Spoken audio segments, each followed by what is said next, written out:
माधुरी हत्तीला परत आणण्यासाठी हाय पॉवर कमिटीकडे याचिका दाखल. माधुरी हत्ती परत नांदणीत मिळावी यासाठीचा लढा आता निर्णायक टप्प्यात पोहोचला आहे. नांदणी मठ, वंतारा आणि राज्य सरकार या तिन्ही बाजूंनी एकत्रितपणे हाय पॉवर कमिटीकडे याचिका दाखल करण्यात आली.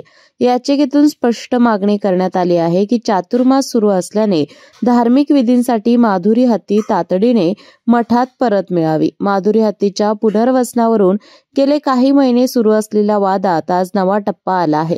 धार्मिक विधींपासून ते पारंपरिक उत्सवापर्यंत माधुरी हत्तीचा सहभाग महत्वाचा आहे, अशी भूमिका सर्वांची आहे. याच पार्श्वभूमीवर आता हाय पॉवर कमिटी काय निर्णय घेते हे पाहणं महत्वाचं आहे.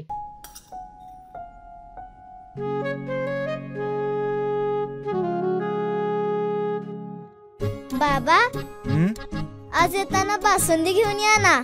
अगं, कालच आपण आईचा वाढदिवस होता म्हणून आणली होती ना.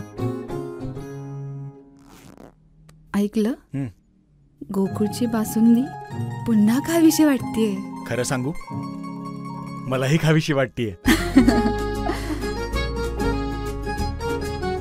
पुन्हा पुन्हा खावीशी वाटणारी गोकुळ बासुंदी.